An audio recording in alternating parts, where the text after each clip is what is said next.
like haunts? Yes. Do you like immersive theater? Yes. Do you like escape rooms? Yes. What's the safe word?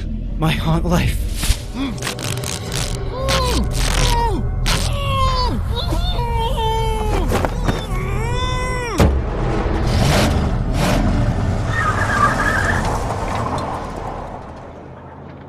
Hello and welcome to the My Haunt Life podcast. I'm Mike. And I'm Russell. And Russell, I am back from a couple trips. Yes, you are. One of which we'll get into later, which is super, super exciting for me. Yeah, and I'm actually just over the moon happy for you. Yeah. And we'll talk about that.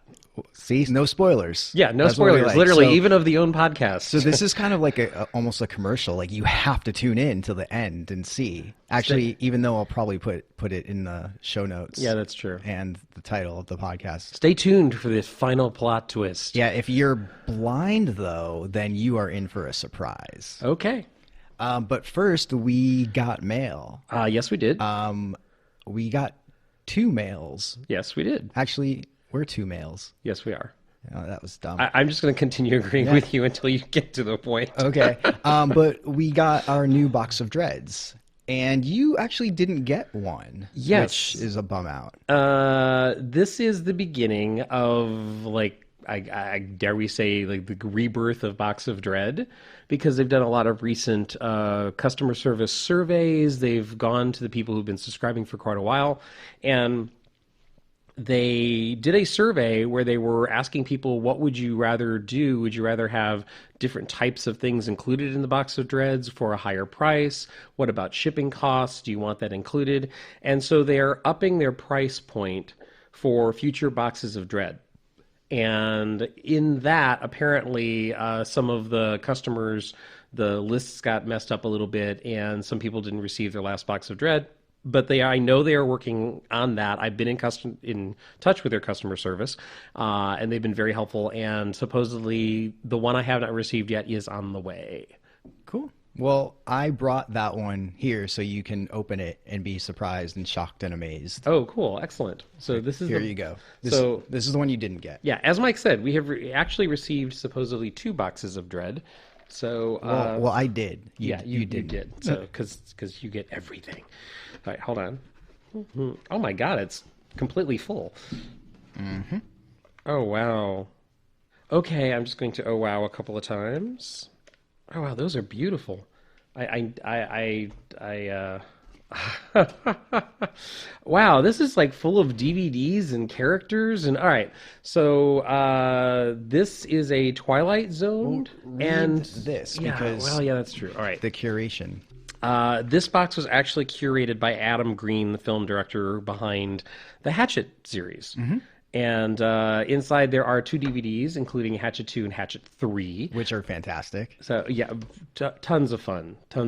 And then also included in this is there is posters and comic books of Lucia Fulci's Zombie series, which is so freaking cool. Well, you didn't mention the 2 figures. Well, I'm getting to those. Yeah, but those are right on top. So yeah, and then there's this is so much fun. 2 characters from the Twilight Zone classic television series, including episode 98, The Dummy, which if you remember the dummy, the ventriloquist episode, and the infamous William Shatner episode where he goes insane on a plane. Of course, infamously written based on the writings of Richard Matheson, which is a favorite author of mine. I feel like Weird Al should redo Cypress Hill, Insane in the Brain, like Insane in the Plane. Oh, man. Yep. You and your music puns.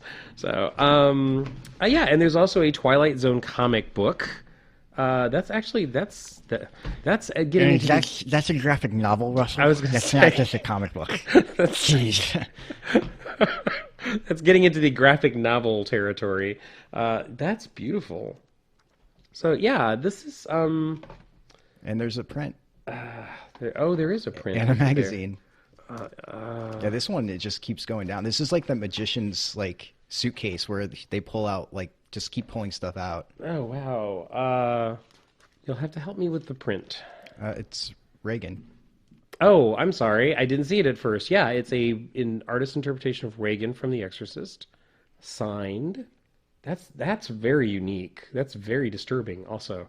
So, wow. And hold on, I'm moving stuff around to get to the bottom of the box. This really is like Christmas.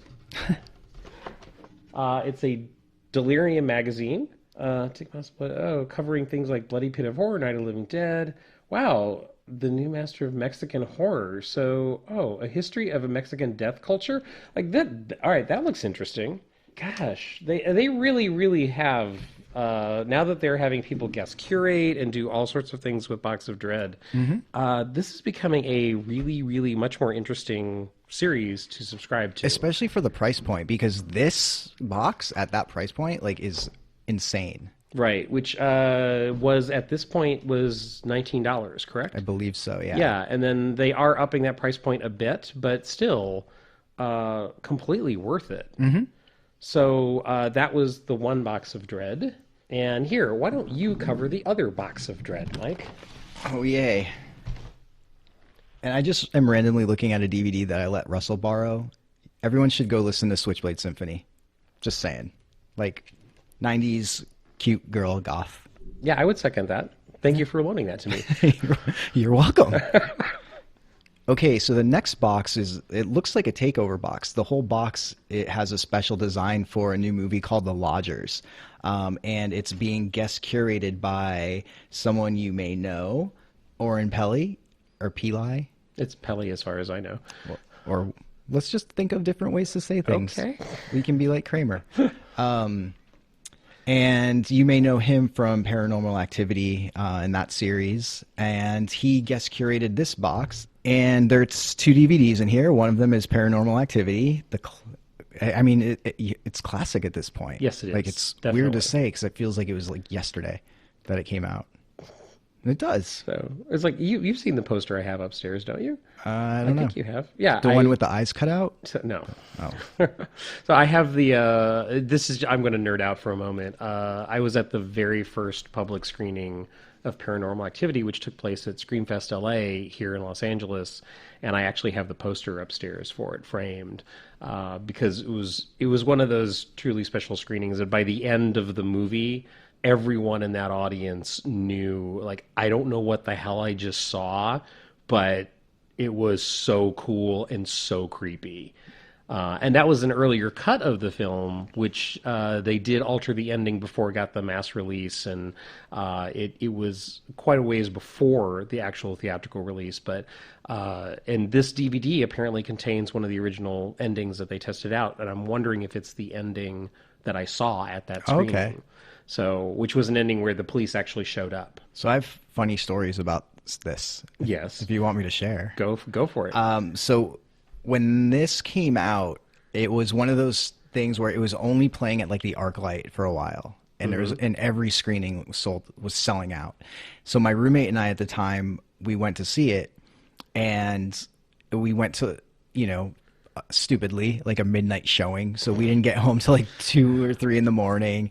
And then we're like, we don't want to go to bed. So we stayed up, watched TV with the lights on, and ended up sleeping on the couches. Oh, that's very funny. So then, because afterwards, like, we would just pull pranks on one another, which is shocking for me, I know.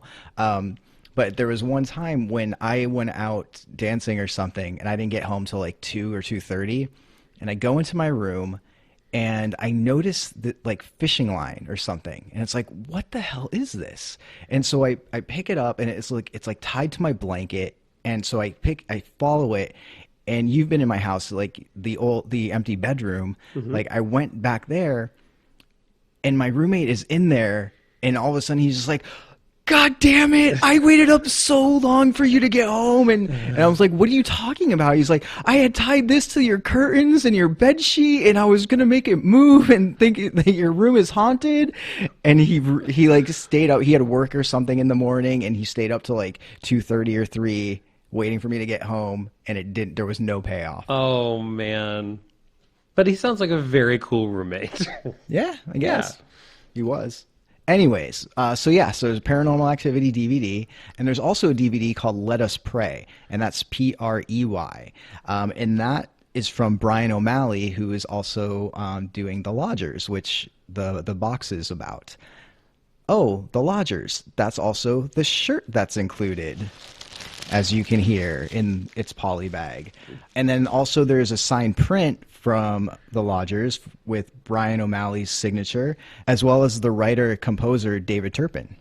So this one's pretty cool. Yeah, absolutely. It definitely makes me want to see the movie, but I hope it's good, because if not, it's kind of a bum out that there's like these things in here, you know? No, but it's also interesting if you look at the T-shirt design.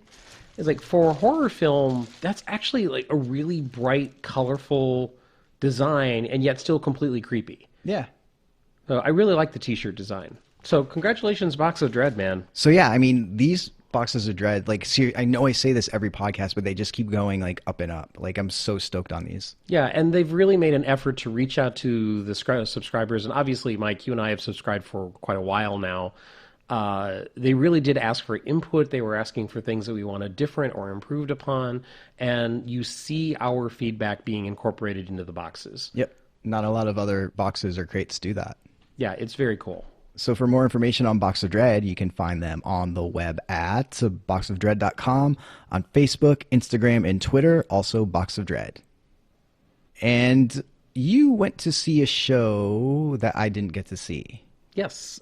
About a year ago, we went to a show from a company called Ceaseless Fun. The name of that show was called Why I Want to Fuck Ronald Reagan. Mm-hmm. And you and I had kind of differing views on the show. I think you liked it overall more than I did. Yeah. But the one thing that I loved about that show was there were certain scenes that really hit me and hit me hard emotionally. I thought there were beautiful, graceful moments in the middle of that show. My problem with that show wasn't really it was more the structure of the show rather than the content.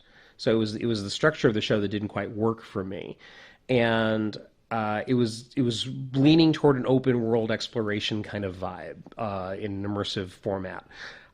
They are back this year with a programming series of shows called The Outline of a Human, which they are calling a collection of thematically linked happenings that aims to define and describe the human condition through the use of negative space. The first show of apparently 3 was called Agnosia, which I did not know that word, so I had to do a little research. And apparently it means inability to interpret sensations and hence to recognize things, typically as a result of brain damage. So this was a one-person-at-a-time show. You were the only audience member. It starred actors Emily Yetter, Dakota Loesch, and Scott Monahan. And, Mike, this was... we talk a lot, you and I. No, we don't. Yeah. About shows and the way things hit us. And this is the type of thing that, for me, I think is the most interesting thing going on with immersive theater right now. Oh, wow. Is really, really, truly intimate moments. And this show, I don't know if they're planning on remounting this, since it is part of a 3-part series. I don't know if they're going to remount the whole thing as one show. I don't know. So I'm not going to get too spoilery, but I will say that what happens in the show is you show up at how many times have we had this happen? Show up at a parking lot somewhere in downtown Los Angeles to start a show. So that happened, and I met a young man who started talking to me about getting through life each day, step by step, and what he had to do to deal with what he was dealing with. And you got the setup before the show that this was about loss, this was about grief, and he was walking me through the parking lot, and we wound up at a residence, and he asked me to go ahead of him because he couldn't quite handle going inside yet. So what this became when I went inside is I met the source of his loss. Oh, wow. So it was almost a ghost encounter. And so what happened is I learned and I saw glimpses of the relationship between this man and woman who obviously they meant a great deal to each other. And I saw glimpses of what he was dealing with, what he had lost. At times I helped him deal with it. At times I was unable to help him deal with it. Now, as far as the technique of the show goes, Mike, this is one of those where they did some really clever path choices. There were times when I could choose to be with one character or another character, and yet both characters were in the same room the majority of the time. So even if I chose to hear one side of a story, I would hear echoes of the story from the other character. It was fascinating. That's cool. It was utterly fascinating. And it was sort of like being in the middle of a haunting and yet feeling 100% present as if it were real, and yet realizing that this would never be achievable again and that this is something that had been lost forever. There was a great deal of sadness in the show. It was really, really a sad, touching experience. What is going on with all the sad things lately? There's a lot of sadness. There is. In like, the immersive, no joke, man. Like, it seems like ever since Fringe. Yeah, like it's just like one show after another, and that's not like, that's just me noticing things. That's not me condemning or like no, I don't think like it's that, a condemnation but at all. I think it's a very fair observation. But man, Yeah. hey, immersive creators, some of us can't handle that anymore. Please do happy things. Can't we have like an immersive clown thing, or like, I don't know, something happy? I am all over the immersive clown thing, all over it. So this was just so incredibly intimate and touching, and just I felt it was an honor to share this space with these characters. And I also have to give tribute to something. At the end of that sequence, you encountered one other person. This last character that I encountered, Mike, was not part of the direct story that started the show, yet he was a complete reflection of all the themes. So I thought the show was over, and this has happened to us before. I encountered someone else, and it took me a couple minutes to realize, oh wait, I'm still in the show. Like, I thought I had encountered a random person, and I hadn't encountered a random person. The show was continuing, and I was still in it. And that particular character started to discuss loss of something else in his life, and he was looking for it. And the interesting thing I found about that was that sequence for me became about how you deal with loss and how you can justify it to yourself by hiding emotions, not dealing with loss, not dealing with grief. And this character was there. He said a couple of things to me of like, oh, yeah, I lost this. This is bad. And it did mean something to me. But you know what? In the end, it's a loss. That sounds like me, like the last few months. So that was even more interesting to watch and see someone wrestling with that. And this was one of those scenes where we laughed. It made me tense.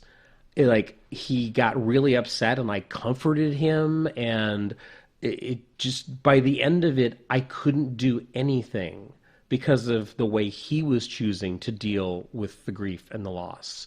So it left me feeling really unsettled and uncomfortable because I felt like I couldn't achieve anything. I couldn't help him. I couldn't ignore him, but I couldn't help him, and I couldn't change the situation. So, and for a theater piece with me just meeting these three characters to stir all of that up in about 20 to 25 minutes, I thought was a wonderful achievement.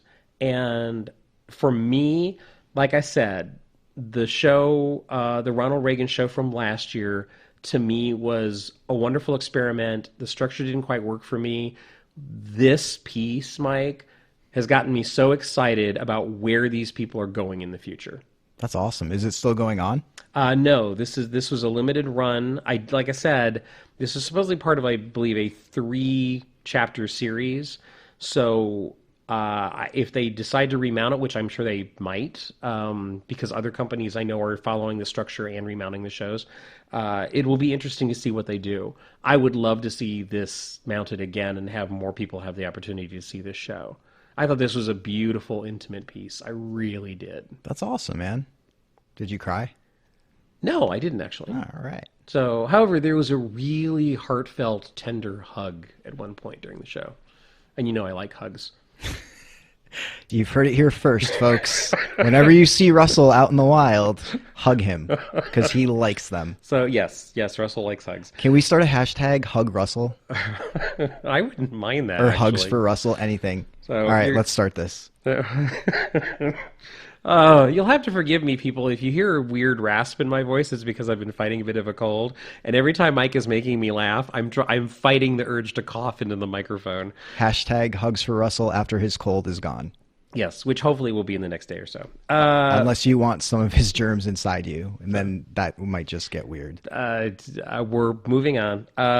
If you want more information about the company Ceaseless Fun, please look them up at ceaselessfun.com, on Facebook at ceaselessfun, on Instagram at ceaseless_fun.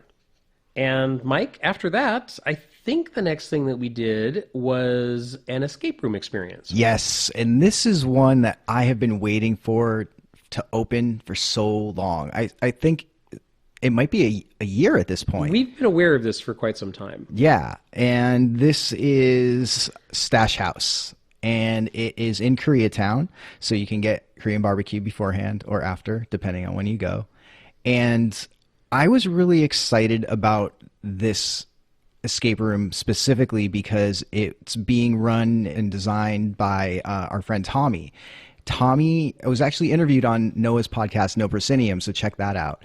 But he is just an overall good dude, but he is such an escape room nerd. Like he's, like I think we're bad sometimes, and then I meet people like him, and it's like, oh, I've done like 8,042, and I've escaped all of them in 10 minutes. Like he's one of those guys where he just goes to every single one he can and is constantly learning, constantly creating, constantly taking notes, has his fingers in everything. And so with that being said, having someone like that who's a fan create a room, it was just so exciting for me, because if you look at other people who are fans that have created things like, the first one that comes to mind is Crossroads, like how much we love that room. Right. And that's because they're fans that created a room. And Stash House, I'm happy to say, is no different. Like, this was awesome. There's, just a brief overview, like there are different puzzles and we did escape, and we're part of Ray Jones's crew now. And sorry, you could go, Russell. No, that's great. I have a slight couple of notes about this room that didn't quite work perfectly for me, but they're very, very minor. I agree with you. I love the variety of what you have to do in this room. And you know me, it's story driven. This room is incredibly story driven. Yeah, so let's say what the first part of the story is. Your group has been invited to a seemingly normal Koreatown apartment owned by a local entrepreneur to discuss a business opportunity. Those are all in quotes. So, yes. Shortly after arriving, you discover the apartment belongs to Ray Jones, notorious Los Angeles drug kingpin, and that Ray has a test in store for you. Find all the drugs hidden in the space and flush them before the cops arrive, or you will face the consequences. It's listed as an hour-long escape experience that explores the dark underbelly of crime in Los Angeles. Does your crew have what it takes to pass the test? And that is so thematically prevalent in the puzzles. I was trying to think. If I say the culture of the puzzles, I don't know if that's going to translate. No, that makes sense. Because the puzzles are based in the atmosphere and the mood of literally the location where they are in town, and what the people involved in the storyline that they're setting up would be involved in listening to. It's how they would decorate their apartment. It's all incorporated. And I thought that was the strongest thing about this, was the fact that everything linked so heavily to the story. Mm-hmm. And that really, really impressed me. And I think it's one of the finest achievements in escape rooms we've encountered in Los Angeles. It makes you wonder what kind of places they hung out at to get it so perfect. All right, I'm glad you said that. I would say it's fair to say, Mike, that this is not a beginner level escape room. Definitely not. This was extremely complicated in places. There's one puzzle that, even after the explanation, I still don't think I totally understand how. But the people who solved the puzzle understood it, so that was fine. I find it a little odd when an escape room. How do I see? I don't want to reveal anything. So, but there is a path in this escape room that isolates part of your team, and I don't mean isolates them. Are you talking about what I did? Yes. Okay. That isolates them mentally. Mm-hmm. That literally takes them away from your team. Right. So here's my question: what if 4 people try to do this escape room? Yeah. That's going to be really tough, because you're literally going to have to sacrifice a member to concentrate heavily on that. We've encountered things like that in other escape rooms, and it's worked heavily against us. Right. So, well, yeah, and especially for me specifically, my mentality was like, no, like I'm almost done. Like I'm not leaving until I figure this out. You were getting snippy with people. What? Yes, you were. Oh, maybe, I don't know. Trust me. That doesn't sound like something I would do. Oh, yeah, right.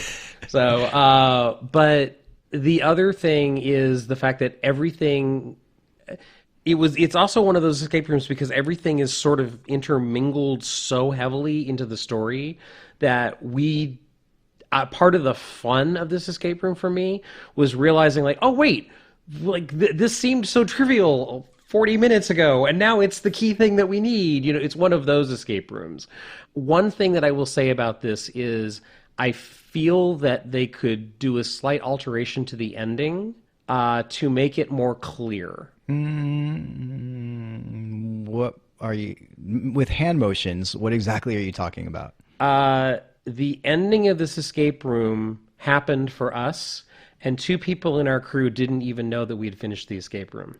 Oh, like letting you know you finished, or no? the and last the fact puzzle? that literally one person could finish the escape room by themselves, and everybody else in our group was double checking all the puzzles because we weren't sure we had the correct solution. Oh, okay.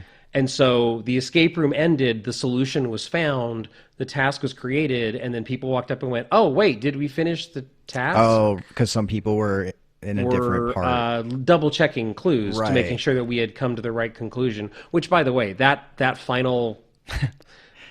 Is it even a puzzle? I don't know how you would describe that. I mean, it's a puzzle for sure. It's so much fun. Yeah. It is so clever. And it's so different. It's so different. It involves things all over the location. I freaking love that solution and the way it comes about. I was just giggling at one point, like, this is so funny that this is what we have to do. But I wish that we had all come together to do that final solution. And instead, you know, it's like, luckily I was kind of in a sight line where I could see the solution about to happen. So I knew that we had achieved what we needed to achieve. But literally, it's like, Ray walked back in and the story like started to wrap up, and we had people walk up and go like, oh, wait, did we finish? Right. And yeah, I think there is a story tweak that could be done that would solve that problem. I see your point, because when you're in another escape room, you escape. Yeah, and exactly. That's we did it. You know, you come out, but here, and this did not have that for us. Right. This is, well, because you're not really escaping. You have to finish the task. And we should have come together as a group to finish the task. Right. But we didn't.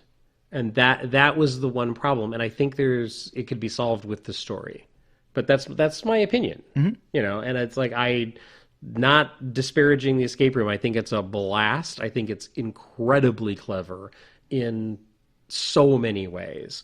I will say one thing that in a weird way, I wish there was one area of the apartment I wish that you could make more use of. That sounds just bad. So yeah, I just thought you could have more fun with one area of the apartment. Wasn't that in any apartment? Anyway, But yeah, and I mean, I joke, but even as someone that doesn't do drugs, like I love this.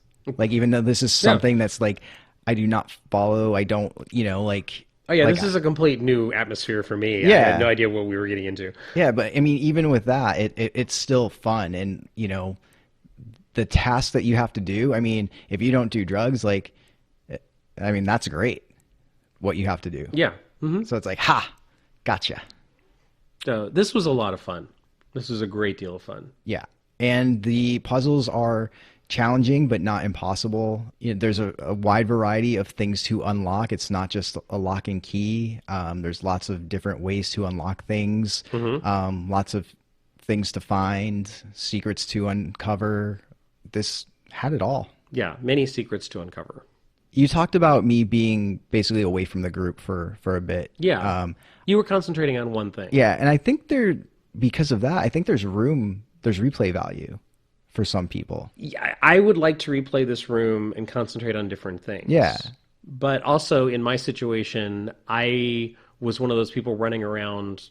I kept finding myself going like, oh, wait, here's additional piece of information for this over here. There's an additional piece of information. I didn't ever have, I think, one thing that I concentrated on until I became involved in something near the very end where, like, someone had a piece of information. I had to enact the piece of information, and then we had to tell somebody else the information that we had determined. So I was always part of a link in a chain. Got it. So I could very easily go back and just literally concentrate on other things, including the puzzle I didn't understand. At all, in any way, shape, or form. Okay, good. Well, I hope. Yeah, I think there is replayability to go back to your original point. Yes. Yeah. Okay. Well, I hope another room opens at some point as well, because I'd like to see a following chapter. Or, I believe the pop up of, I think it was Stash House when it was at Think Tank. I think they plan on doing that again. Oh, cool. So hopefully, fingers crossed. But yeah, if you are an escape room fan and you're looking for something new and challenging, definitely check out Stash House. I loved it. Yeah, this was very enjoyable. For more information on Stash House, you can find them on the web at stashhouse.se. So basically, it's Stash House. Just put a dot between the U and the S of house, because the internet is weird and now has .se endings. On Facebook, Stash House LA. Also on Instagram and Twitter, Stash House LA. And then Russell, because your PSVR isn't enough for you have to leave your house and go try more VR at Disneyland. Yes. This is something which I've been really curious about. And a friend of mine was heading down toward Disneyland, and so I joined him. There's a company called The Void, which I know they kind of got a lot of attention because they put up a VR experience in New York when the Ghostbusters sequel came out. Mm-hmm. And they got a lot of attention for that. Well, they have multiple locations, including like New York, Orlando, Florida, London, Disneyland, and Anaheim, California. They've announced that they're going to open in the Glendale Galleria in the Glendale, California area. So they are a VR experience company where you can go in and they offer you the chance to do short, sometimes intense VR experiences. At Disneyland, they are offering something called Star Wars Secrets of the Empire.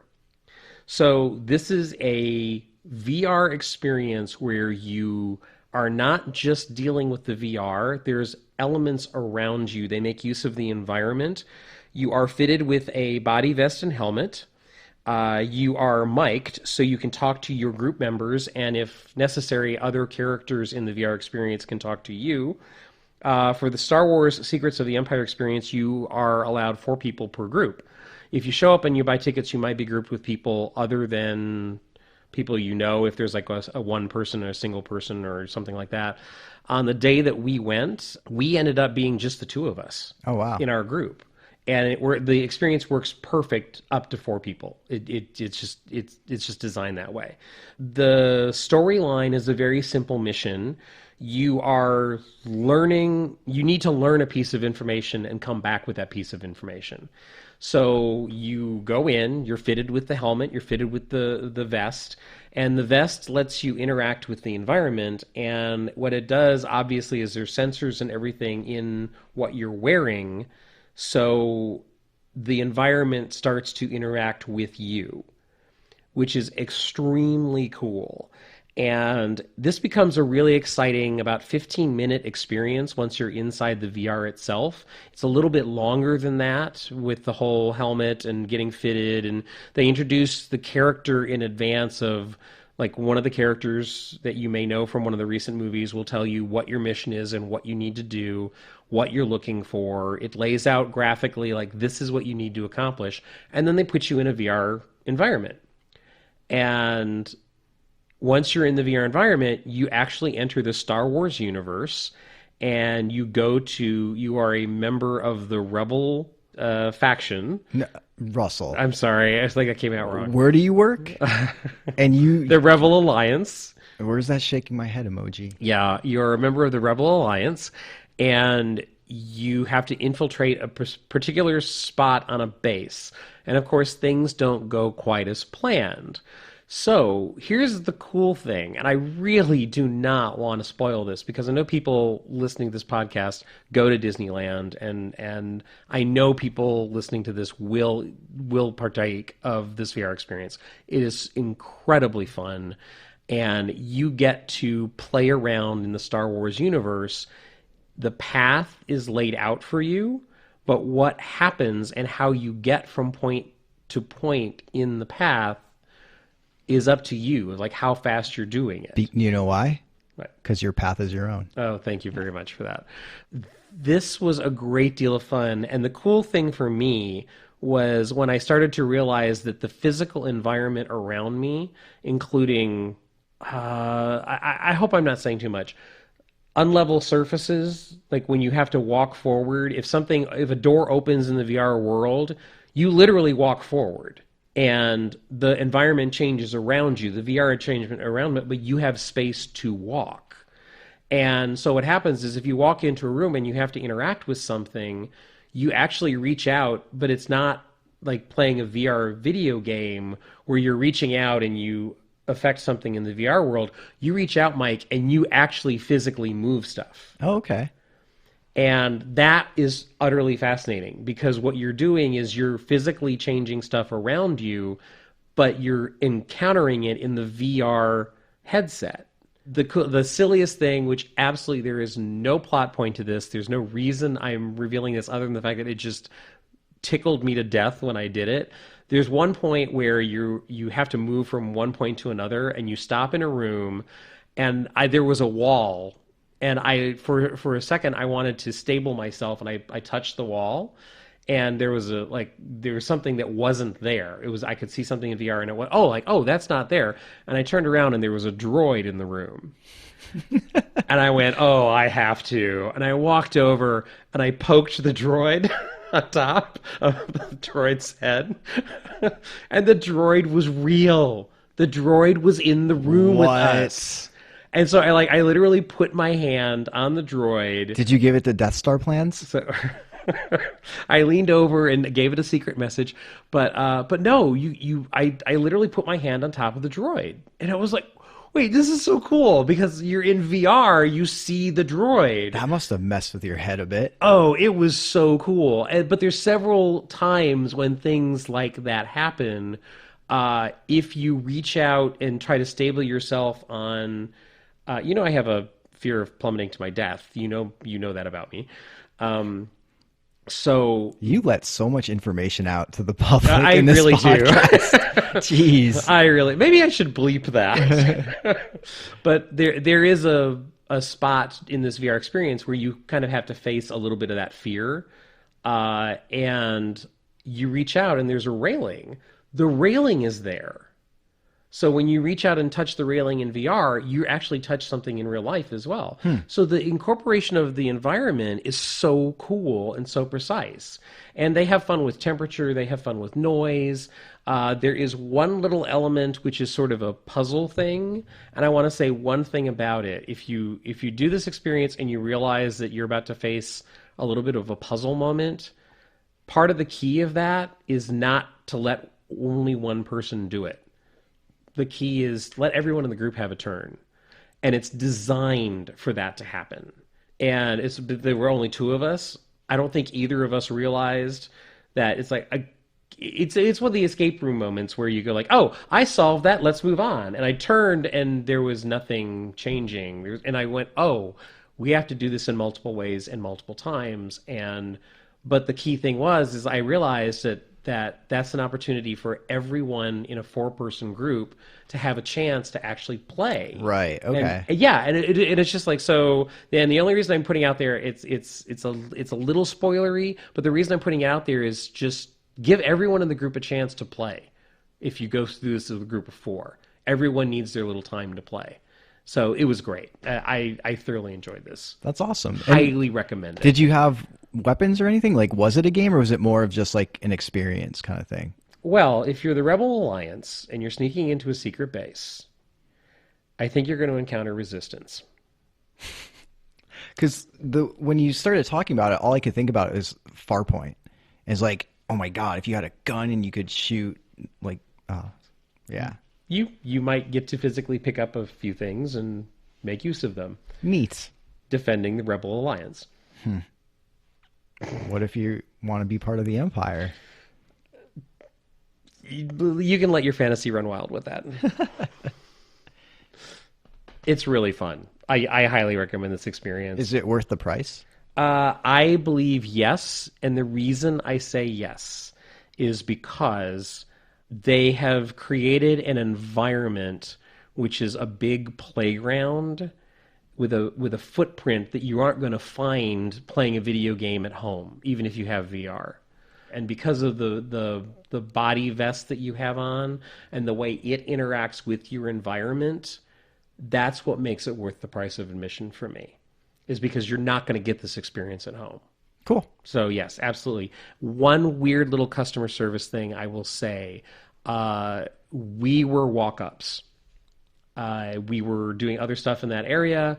We walked up and we said, oh, we'd like to, buy tickets. And they were like, oh, well, right now we're sold out until about 6 p.m. And like, oh, well, we checked the actual official Disneyland app and they said that there are tickets available. And they went, oh, that's actually a different ticketing system. And if you have your phone, you can purchase, if it shows availability, you can purchase on your phone and then bring your phone to us. What? It was so bizarre. Yeah, we were shocked because, and the reason we found that out is I made a comment like, oh, then your phone app is wrong because your phone app is saying that you have tickets available. And they went, oh, well, that's a slightly different ticketing system. If it's showing on the phone app, buy it on the phone app and then come back. That makes no sense whatsoever, but it did happen to us. Okay. Sure. So I don't know what that means or why that happened to us, but it did happen to us. So check the phone app, buy in advance if you can. If you'd like to learn more about the company, The Void, look up thevoid.com. If you want to learn more about this specific experience, on Facebook, you can look up at The Void Downtown Disney, all one word. On Twitter, check out at VoidVR, and on Instagram, at VoidVR. And then Russell, I was out of town, but you got to see our friends, the Bad Boys of Magic, do their dirty tricks. Yes, it was awesome. Tell me more. It was so much fun. And we interviewed those guys before that show. And everything they described in the interview, Mike, like, it was exactly what they were picturing. Even wand chasers? So I have a feeling there might have been a wand chaser or two there. Nice. The lineup, they had a mentalism duo on tour from Canada to close the show, which I thought was really interesting that they pulled these people in there. I guess they're on tour in America. Really interesting mentalism duo. David Kovac, which they had mentioned in the interview, who truly, Mike, my kind of humor. He was the one that they were discussing as sort of like a vaudeville vibe. Completely hysterical to me. I thought that was, for me, he was one of the highlights of the evening, just simply because his humor was just exactly my style of humor. Very funny, some really funny sight gags, classic vaudeville style humor. They described Ithamar Enriquez to us in the interview, and they were having a problem describing what his act is. Once you see it, you know why they're having a problem describing it. It is everything from hand gestures and hand puppets to sight gags to slapstick to pantomime, physical comedy, audio jokes. It's truly a unique act. Very, very funny. Lauren Cohen was their walk-around magician who was walking around doing some really clever card stuff. And it was such a strong show for $10. And if you follow them, you do get discounts and you can find them online. That's the best value priced ticket I have seen in a long time. That's awesome. Hands down. It's absolutely one of my favorite things I've done so far this year was their show this past month. And you already have tickets for March, right? Yes, I already have tickets for that. Nice. I need to get those. And they have been extended through May at the 3 clubs. Oh, awesome. Congratulations, guys. Yeah, absolutely. Congratulations. Highly recommend this show to people. Seriously. It's a variety hour. It's a mixture of the types of acts that you will see. Get there early because there usually is some kind of walk-around performer, someone reading tarot cards there. So get there early. And by the way, when I went that first time, we had already talked about this, but I just want to say again how much my mind was blown by that close-up magician. Oh, yeah. Like, the card was on the table, Yeah. man. Come on. Yeah, absolutely.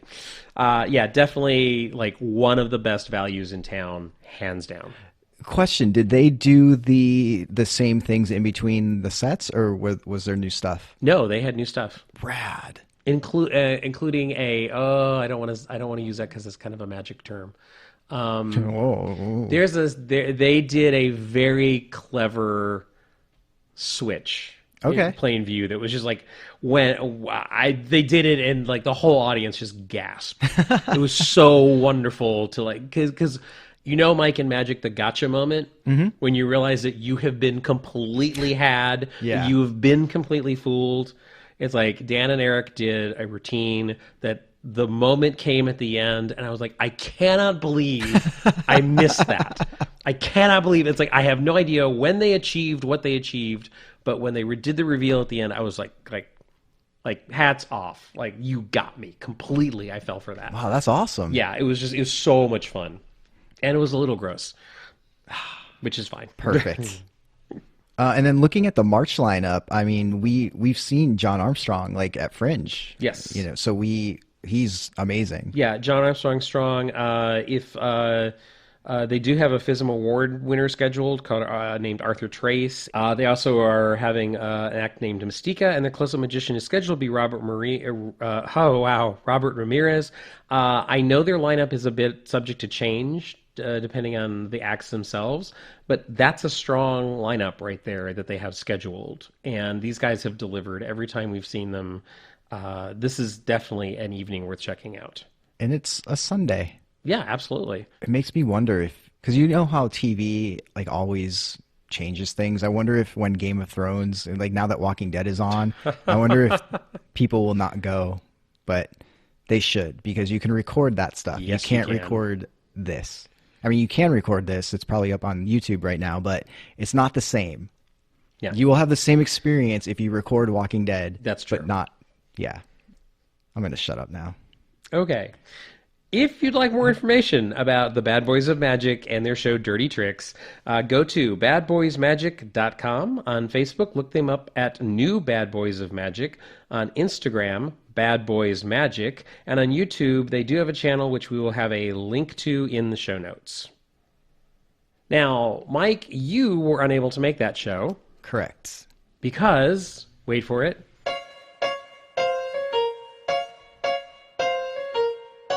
Oh my good God. come on! I'm not singing. Why not? Really?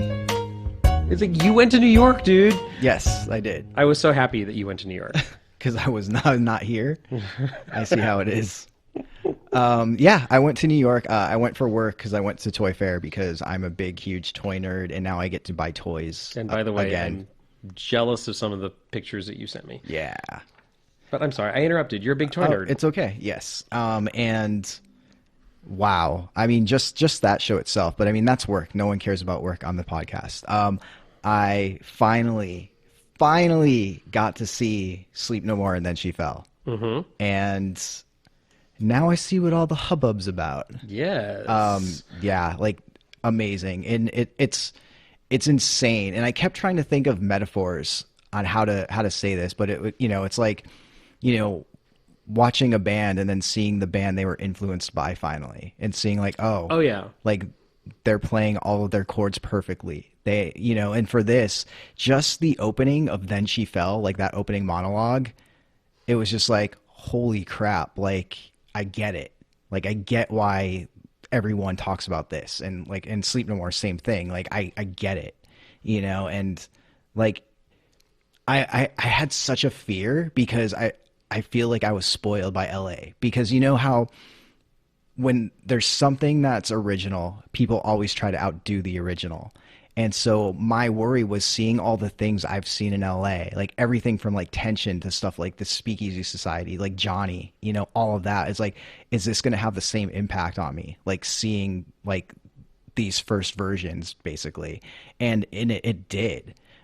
Which I was happy about, because even though it's very, very similar, it's not at all. Like, you can see the tweaks. Like, I saw so much, like thinking about the shows that I've seen in LA, it's like, I can see, oh, you got this from that or this from there. And it was kind of cool, like actually seeing that. But yeah, and the cool thing for me also was going in not knowing almost anything. You know how I am with spoilers. So even though I never knew when I was going to make it to New York, I never looked up what happened or where to go, like what floor to go to first in Sleep No More, things like that. Like Then She Fell, I had no idea it took place in the place it took place in. Yeah. Like, I had no idea, and I'm so grateful. So if you ever plan on doing that, don't read spoilers, because it will have that much of a better impact. And then Sleep No More, one of the things I told you I was worried about was, what if I see nothing? Because I think it was the only time I've ever experienced like a true open world was the opening weekend of The Purge, like 5 or 6 years ago. Which they completely changed after the first weekend, because people didn't know how to behave, I think. I don't think LA was ready for that. Mm-hmm. And also there were some really awkwardly staged areas in that where people literally couldn't access the scenes. Mm-hmm. Well, and it makes me wonder, why did that not work? And I mean, you just told me why you think it didn't work, but is it the number of actors? Was it, because in Sleep No More, we had talked about it, and you even said you might not see anything.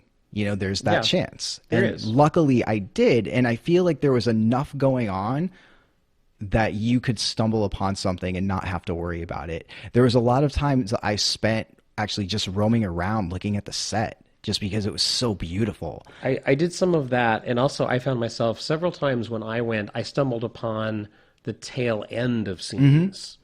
That happened several times. Yeah. And then I would try to follow a character from that into something else, which is how I found the really well-known shaving sequence, which I watched from beginning to end. I found that, if I remember correctly, by finding the tail end of one scene and then following an actor, and then I ended up stopping following that actor because I realized that, oh, there's someone over here setting something up, mm-hmm. And then I chose to watch that, and I got this wonderful sequence out of it just by being patient. Right. And I didn't see that. And actually something happened to me. So I think the first thing I told you because I called you right after I got out, because I was so excited. I was like, my life is complete. I got a one-on-one at Sleep No More. Like, from everything that I've heard, and when I walked up and I saw the line to get in, I was like, holy crap, this is going to be miserable. And it wasn't at all. Like, there was a million people there, it seemed, but I was still able to get a one-on-one due to being patient because I was watching someone do something and other people, I guess, thought it was boring. Those other people left and that person came and brought me somewhere and actually took my mask off. Like, Cool. which is, it's just like, oh my God, am I going to get kicked out? You took my mask off. Like, but yeah. And of course it's funny because I joked with you as well, but it's like they knew and they knew what I was into because the one-on-one was about death and, destruction and stuff. And I was just like, all right, yay, Sleep No More. Very funny. But man, like there's so many just cool scenes in Sleep No More that I was able to see. And, I talked about one scene to you, which I'm going to call the rave scene. And like, I don't know if that's what people call it, but holy crap. Like it was so much darker than I ever thought. Yeah, well, it's based on Shakespeare. Yeah. But because it's so popular and sold out every night, and people that don't even really aren't into immersive theater or even know what it is go to this over and over again. I didn't think it would be that dark for what it was. Okay. Like there was like I saw like tons of blood and like stuff that you wouldn't really expect to see. Yeah, I don't know. It's hard to explain, but yeah. And another thing that was really interesting about Sleep No More is I've heard people talk that people will get like nasty and like elbow people out of the way because they know where to go for the next scene or something like that. I experienced a little of that. Not horrible, but I did experience a little of Yeah, it. and I saw it too, but it's funny watching from afar and watching an actor walk and then watch people run after him. Yeah. It's like, y'all are so thirsty. It's like for that scene, it's like it's gonna happen. Just I don't know. It was odd. And then the ending scene, holy crap. Like that wow. Like just everything about that, like it was like I'm replaying that in my mind just because of how impactful it was. And the people in my crowd, like when that final scene happened, there were gasps and screams and like it was just, I could see it coming and I was getting giddy because I was like, oh my God, is this really going to happen? Holy crap. And then it happened and it was just like everyone else was in the crowd was like, ah! We talked a little bit about this when you told me that. I was so happy to hear you say that because when I saw it, that scene fell very flat with the audience I saw it with. And I'm willing to say it was probably the audience's fault more than the cast because the audience just watched it unfold. There was no reaction. And I chose there is sort of a balcony area that you can choose to walk up into to observe that scene. And I deliberately chose that because I knew from where the stage was, I knew like, okay, I can kind of get the feeling that I think something's going to happen above where these actors are right where they are right now. So I decided to go up a level and I watched it from up there and I looked down on the crowd and I could just tell people were like, whatever. And to the point where when the show ended, I told you this, sort of the usher characters literally had to explain to a lot of people like, no, that really is the end of the show. You need to leave now. And people were going like, what? That's it? That's how flat it fell when I saw it. But I also realized that I can look at that scene and remember like, wow, like this is really powerful. It's just falling flat right now, right in this performance for some reason. I don't know why. But so when I heard you describe it and the way you described it was like, oh, yeah, I saw all of those elements, but I didn't get that emotional hit. So I was so happy when you said that it was there because I suspected that it could have been, and I just didn't get it the night that I went. Right. So, and I don't know why that happened, but it did with me. And that is always been my comparison between Then She Fell and Sleep No More, because those are the two shows in New York that, like, if you've seen one, they ask if you've seen the other. Then She Fell did emotionally hit me very hard. Sleep No More, much less. Yeah. I felt the emotional impact of individual scenes as the show as a whole didn't hit me very hard at all. Now, I have a question for you. Now that you've been to Sleep No More, and you brought up like the opening weekend of The Purge, which both you and I saw, how do you feel about open world environments? Do they work for you in general? It's hard to say because I had one awesome one and one crappy one. Right. You know, I like the idea of it, and there's definitely a place for it. I don't know. I like being able to explore and not have to worry about, oh, I better look at this really quick because I'm going to be taken out of the scene soon. Right. You know, so I liked that aspect of it. I liked in Sleep No More going into, you know, this isn't a spoiler, but going into apartments and reading the books. Yes. You know, like the ledgers and stuff like that. Like Yeah. that, like stuff like that. And on something that's guided, you don't have that luxury. You just have to be like, look around really quick before they take you to the next scene. But as far as story, you know, there's that chance that you will not get any story and you will just look at decorations the whole time. Right. So, but at the same time, you can stumble upon things, and I think that makes those scenes that much more better because you're not expecting it. Like I brought up the rave scene. I stumbled onto that rave scene not knowing anything, just because I saw, you know, two actors talking, and what that turned out to be. Oh my God. Oh my God. Oh my God. Like that was like, it was basically haunt-like. Cool. Yeah. And if, you know, granted that scene would still be cool, but it was so much more cooler that I quote unquote, I found it. It wasn't like you be like, here, come over here and stand here. It was just like, it's like, oh, what's happening? Holy crap. Interesting. You know that I am so story focused in general, but I totally hear what you're saying, and I totally can relate to it because when I saw Sleep No More, I did stumble upon a couple of key scenes that really heavily affected me, and they were wonderful discoveries.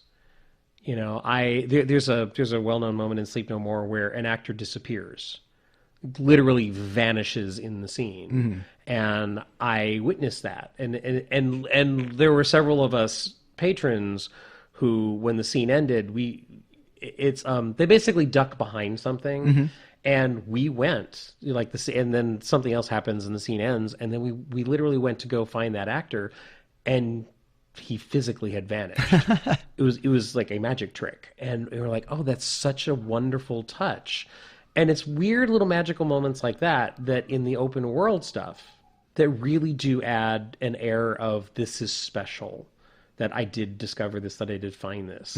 So, and then, you know, that night I was with, you know, 2 or 3 other people who saw that one little moment. Right. And so that was special for us that night. So, but and that's another point. You know, you said you were with 2 or 3 people. There were times when I would find a random hallway that led to a random room that nobody else was in. Right.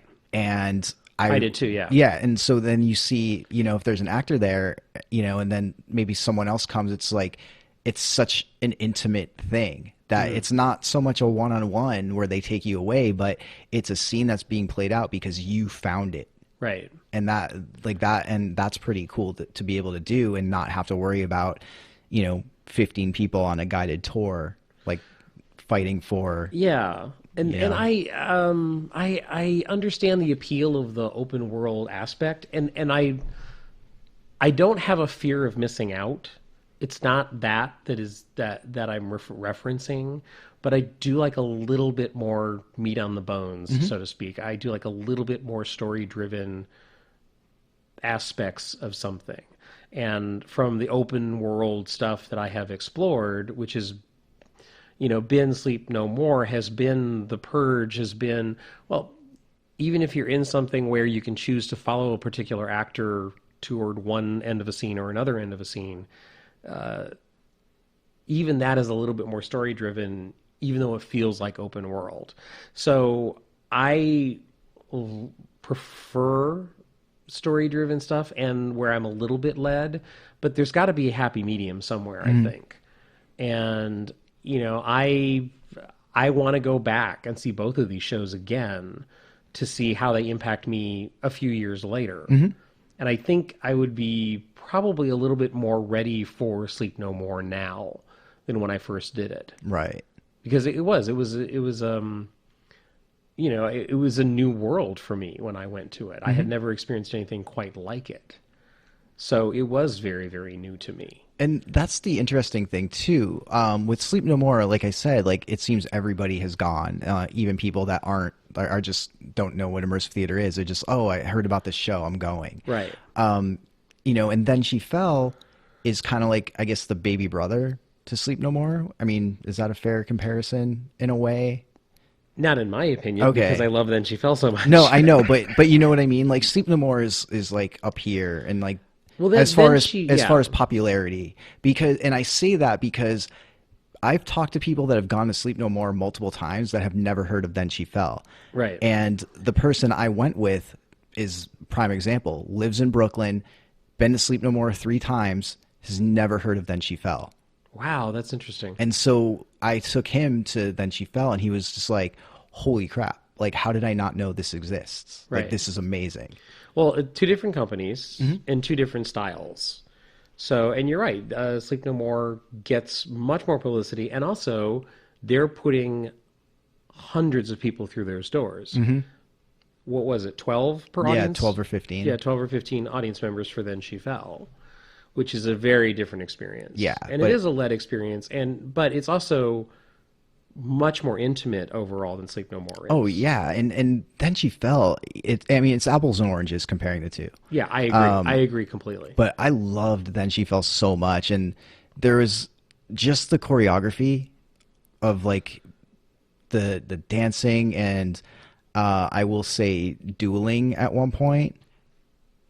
I just explained off the mic to Russell a scene I was talking about, and apparently he didn't see it. Which I am familiar with that scene. I know the scene you're talking about. Oh my god! So I thought it was like they would switch out, and so like this group saw it this time, and then this group would see it another time. No, Then She Fell is the track that you're on is based on where you are in the first room Right. and when you leave that first room.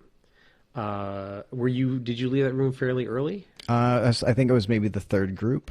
Ah, okay. I was the final group. Okay. So I was on a very different track. And yeah, we've compared a couple of things. As far as choreography goes, I want to ask, did you ever watch a couple dance through a two-way mirror? No. Okay, because that's like one of the most erotic things. Wait. In Now we're getting really oblique. yeah, I've definitely seen. I thought I saw something like that, but I can't. It wasn't erotic, so This was downstairs. yeah. Yeah, and there was this really sexy, like sort of courtship between a man and a woman that I witnessed there. It Okay. was just like I freaking love that sequence. I did not see that, but Yeah. but going back to the choreography of what you didn't see that Yeah. I thought you Yes. may have, Yeah. that was the price of the ticket. Just seeing the way that was worked out between these I'm not calling them characters, between these two people, and the fact that at any moment either one of them could get seriously hurt. Right. Like, wow. Mm-hmm. And that's what ups the ante about all of this. The thing that I loved about Then She Fell are the wonderful little moments where your path changes. Mm-hmm. And I've described this moment to you before, but in Then She Fell, there was a moment where I wound up being told a bedtime story with one other patron, and then a third patron was brought in to that room, and we were woken up, quote unquote, and gotten out of bed, and we were being led down a hallway, and the character of the Mad Hatter was leading us, and then turned to me and said, "Oh, no, no, no, no, this is not meant for you. You have to find another doorway." And it just so happened that the way it was choreographed and the way it was blocked out is I was standing near another door, and I turned and I just like, I guess I'm leaving now. And I opened this door, and I opened the door, and the queen was behind the door, and like, she pulls me in, and there's this whole sequence that I had with no one else but the queen and me, and it involved cards, because obviously that's Alice in Wonderland is where this is all coming from. So there's so much fun stuff in there too. Yes. Just because of that. And you had that with the queen. I also had a experience with the queen, but what was the highlight for me of with a one-on-one was with the Cheshire Cat. Mm-hmm. And we played the find which cup is this under, and did that. Awesome. And because there was something, and what I needed for that something she had, put it under the cup, and then did that game right. And I chose correctly, so each time. Right. Yeah, I think Then She Fell is designed to have multiple one-on-ones. I think it's designed to be a much more intimate show. And I think that's why I gravitate toward it more than Sleep No More. Right. Yeah, and I definitely loved that attention. I mean, who doesn't love, if you're into this art form, of course you're going to love getting multiple one-on-ones in a show. Yeah, and I've told you the story that, I took someone to one of the Speakeasy shows. This came up when we interviewed the Speakeasy crew. It's like that I brought someone to their show that became extremely uncomfortable because they absolutely cannot handle immersive theater. And we didn't know that until she got in the middle of the first Johnny show. Right. And she had no idea. And afterward, the show was over. She came to me, she said, "You have to explain to me what happened in that one sequence." And I said, "But the actor was talking directly to you." And she said, "Yeah, I don't remember anything." Because the attention, that intimacy, is not what she wants from theater. Right. It's not what she wants from an entertaining event or an entertainment experience. She wants distance between her and that. So it was fascinating for me to actually encounter someone that is a friend of mine who really had an issue with that. And a person like that, it would be in hell, and Then She Fell. It would be horrifying. And it's interesting too, because this is definitely I'm assuming this is everywhere. Don't touch the actors, all of that. But I feel it just because I've been in LA, it's that's so prominent. Yeah. That didn't seem prominent in New York. I don't remember them saying don't touch the actors specifically. Really? And maybe it's my memory, but I can't think of a time when that was said. And I bring that up because I had a one-on-one with Alice, and I brushed her hair. Right.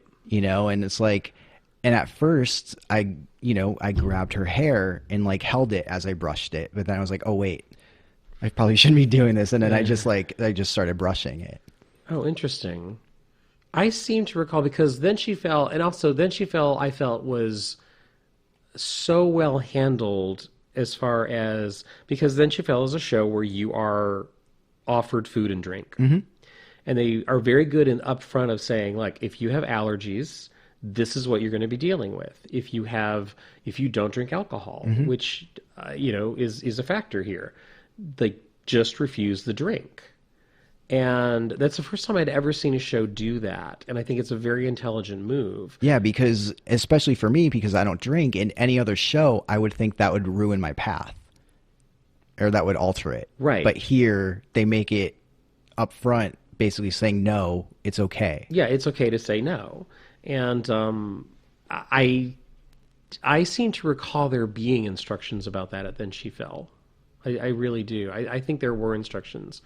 I think in Los Angeles, we are dealing with an explosion of immersive theater, and I think those rules are still being worked out. I think safety is still being worked out on both sides of the fence, right, as patrons approaching this art form and as far as creators approaching this art form. And I know I've had some behind-the-scenes conversations with a couple of creators recently One in particular who has created one show here in Los Angeles, and the conversation he wanted to have with me is about how much do you disclose in advance? How do you set the mood? What do you put in a waiver? And we're having those conversations, and what I'm finding is that he is far more conservative than I am. And I'm fairly conservative when it comes to things like that. And, he's talked to me about shows that he's been to in the past that he's had things upsetting happen, or he thinks that lines were crossed that should have been discussed in advance. And I hear that and go like, no, that's not crossing a line, in my opinion. It's like I was prepared for that to happen to me when I attended that particular show. Mm-hmm. So it's been an interesting conversation. I think it's still evolving here in Los Angeles. I also think perhaps in New York, I don't know, would they be more prepared for live one-on-one excursions because it's more of a, quote, cliche theater town than Los Angeles is? It's possible, yeah. I don't know. And it's like, and I am not disparaging the LA theater group in any way. It's just like, I just think theater, New York has the theater rep. Mm-hmm. And I think LA has been shortchanged for many years on that front. Well, and we had talked about that a little bit during Fringe Fest, yes. where you had said, I forget exactly what was said, but basically traditional theater people will go to things like Sleep No More and Then She Fell and not think about it. But in LA, it's still very like separated. Like the traditional theater people and the immersive stuff really doesn't cross over yet. Well, you know that I subscribe to several different seasons of standard theaters mm-hmm. here in Los Angeles. And when I have those conversations with theater people at those events, I am always surprised if I bring up an immersive event where some of those theater people will literally, the first thing will go like, can they touch you? I'm out. Right. Because they do not want that wall. They want to sit in a seat and watch something on a stage 20 feet away. And in New York, they're used to being mugged, so it's easier. You said that, I didn't. So, my favorite portion, I think of and I made a joke with Noah Nelson. You and I went over and visited his podcast at one point, and we were talking about these shows. And I said at the end of Then She Fell, or maybe it was when he was on our podcast, that I reached a point at the end where I actually, because you're not supposed to speak, mm-hmm. and I actually said to an actor, I said, I don't want to leave, because I was so convinced that the actor was in danger right. of hurting himself. It's like I in that moment, it became real that this person may be suicidal. And I witnessed that, and it was so disturbing to me. And it was a dictation scene where I was asked to dictate the final letter mm-hmm. that influences that show. Oof. And it's like, wow, even just saying that, it's like, I don't know if you saw it in my face, yeah. But I was like, just that moment of, and I was asked, I said, what are your dictation skills like? And I said, I don't think they're very good, but I will try for you. And then when he started reciting, and I started writing, and I literally had to dictate this letter, and it was the final goodbye of the entire show, and it was the final scene of my show, that I was just devastated. Mm-hmm. And it took place in this amazing set, this beautiful set. And, when they came to get me, it's like, I said, no, it's like, what about, I can't, and they was like, no, we'll take care of him. And, and I was like, at least they were smart enough to realize why I was doing it. Like that I was so emotionally involved in that yeah. moment. But for a show to have that kind of impact, and I am so overjoyed that it had impact like that for you. Yeah. Yeah, it was very impactful, I guess. So, yeah, I'm glad I finally was able to see them. Like, I don't have to like wonder anymore. Yeah, it's like I am so well. That I was very happy for you. Mm-hmm. So, I was so happy when you called me after Sleep No More. I was so happy because I wanted to know so badly. Yep. Yeah, those are shows to aspire to getting a chance to see at some point in your life. Yeah. Now, I noticed on the website for Then She Fell that they have once again announced a potential closing date, and they have done that a couple of times. So I don't know when the show is going to officially close, but if you are looking to get to New York to see Then She Fell, act sooner rather than later if you can. Yeah, and buy tickets way in advance. Yeah, you had a little struggle getting tickets for the weekend that you were there, right? Yeah, it was weird because the weekend I was there, no tickets were on sale. Then randomly one day, Sunday night was on sale. And then the next day, Friday night was on sale. And then like a few days later, Saturday was. So it was, I don't know how they released tickets, but it was just seemed odd. And it wasn't one or two, it was the full show. Oh, that's interesting. So I don't know if maybe they just planned on not being open or something, but But I will say something very similar happened to me the very first time I saw Then She Fell. I was going to New York and trying to get tickets and trying to get tickets and trying to get tickets, and I'd given up. And then someone in New York messaged me and went, check now, because they knew that I'd been looking for tickets. And sure enough, like the one night I was free in New York, they had opened a series of tickets nice. for that night, and I grabbed one immediately, and it was a very heavy weekend because I saw Sleep No More and Then She Fell on the same weekend like you did. So, and Blackout. It's like I'm so incredibly happy that you have seen these two shows. Yeah, thanks. Me too. Because I knew that you would appreciate them. Yeah, and that's exactly it. Like I get it. Yeah. So if you're traveling, try and see these shows. For more information, Sleep No More, go to McKittrickHotel.com, and that's McKittrickHotel.com. On Facebook, Instagram, and Twitter, The McKittrick. For Then She Fell, go to ThenSheFell.com. On Facebook, Then She Fell. On Instagram, Then She Fell NY. And on Twitter, Then She Fell. So that's all the stuffs that we've done. Yes, that's all the stuffs that we've done. But we're becoming more and more aware of stuffs that we might do soon. Yes, there's stuffs happening. So, yes. So, one thing that we want to mention is Reign of Terror Haunted House. We love Reign of Terror Haunted House. It is one of the largest, most beautiful, coolest haunted houses in Southern California. They have announced that they're going to be open for a special event on Saturday, March 10th, from 7 to 11 p.m. It is a special event where proceeds from the event are going to be donated to benefit the Thomas Fire victims, which is one of the major fires that have happened here in the Los Angeles area in the last year. Ticket prices will be around $20 general admission and $34 for a VIP express entry. And they are sold in hourly increments. I noticed that they have time slots that you can buy into a certain hour. We would very much recommend, if you've never had the chance to see Reign of Terror during the haunt season because you've been too busy during the haunt season, now is your chance. Reign of Terror is so worth the drive out. It's such a fun haunted house. Lots of animatronics, lots of good art direction. They absolutely have a blast, and their production design is stellar. So if you want more information on this event, go to rothauntedhouse.com, on Facebook at ROT Haunted House, and also on Instagram and Twitter, ROT Haunted House. And then Russell, at Fringe Fest this past year, we saw Nothing Bad, a werewolf rock musical. Yes, we that did. We both enjoyed. Yep. The creators of that show have an immersive show that they are doing, and it's going to be in 3 chapters. Chapter 1 is called Justine. Actually, the show itself is called Captivated, an Obsession in 3 Acts. And the description is pretty interesting for the series. It sounds like it's going to be a psychological horror.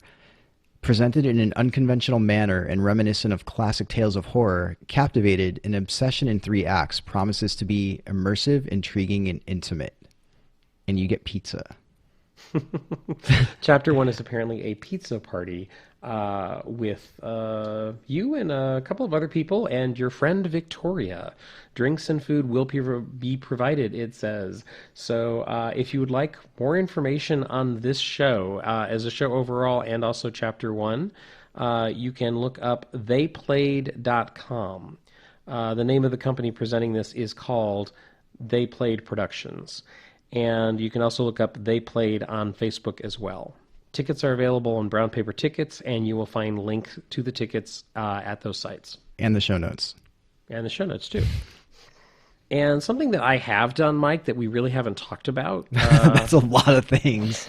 I don't know if you want that on a podcast. So something that I'm willing to admit on the podcast publicly, Screamfest LA, which for those of you who don't know, Screamfest LA is a annual film festival here in Los Angeles. It is a horror film festival. It takes place in October. This year, it will be happening October 9th through the 18th, and it will be happening in Hollywood. They have been doing a series of anniversary screenings, and friends and I have attended the last two, which were Friday the 13th, Part 7, The New Blood, and just last week I went and saw A Nightmare on Elm Street 4, The Dream Master.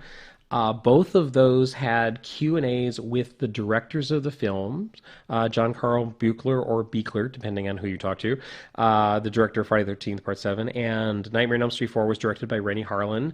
Both of the directors were there for Q&As. Almost the full cast was there for each of those screenings. Screamfest has been organizing these screenings, and they have one coming up in March. They're having a 25th anniversary screening of Leprechaun on St. Patrick's Day. That's amazing. Which is just shaping up to be really, really fun. For more information on the upcoming screenings and other things throughout the year, check Screamfest LA out at screamfestla.com. On Facebook and Twitter, you can look them up at Screamfest. On Instagram, at Screamfest LA. And like I said, these screenings, the last couple that I've been to, have been a blast. The Q&As have been absolutely fascinating to hear some of the tales behind the scenes so many years later. And I will say this on these films, it's kind of cool to see something on a big screen, Mike, that's practical effects. Oh, definitely. And particularly, the Friday the 13th series is... That particular film didn't have a lot of gore or anything present in it, but The Dream Master, The Nightmare on Elm Street Part 4, had so many inventive practical effects on display in that movie. It was a blast watching that on a big screen again. So, yeah, definitely check out ScreamFestLA.com, see what they've got coming up, including the Leprechaun 25th anniversary screening. I'm sure during the year you'll find something you will want to attend, absolutely. Yep. Is that it? Yeah, that's it for now. Okay, cool. That's actually a fuller plate than I expected. Yeah. Thank you for listening. If you want to reach out to us, you can hit us up at russell@myhauntlife.com with 2 S's and 2 L's. I'm Mike at myhauntlife.com. Find us on the web at myhauntlife.com and on all the social medias, including YouTube and Twitter and Instagram and Facebook at myhauntlife. Leave us a text or voicemail on the haunt line. And don't worry, no one answers, so you can just call and not have to worry about talking to either one of us. Because that's scary in its own right. But 515-HAUNT-LA. And that's about it for now. For now, yeah. Yeah, I'm Mike. And I'm Russell. See ya. Get out. We're done for now. Which we've gotten an episode of that, or an issue of that episode before in the past. An episode of that magazine in the past. An issue of that episode? Yes, an issue of that episode. What am I doing? All right, hold on. Give me just a second. Let me regroup. All right.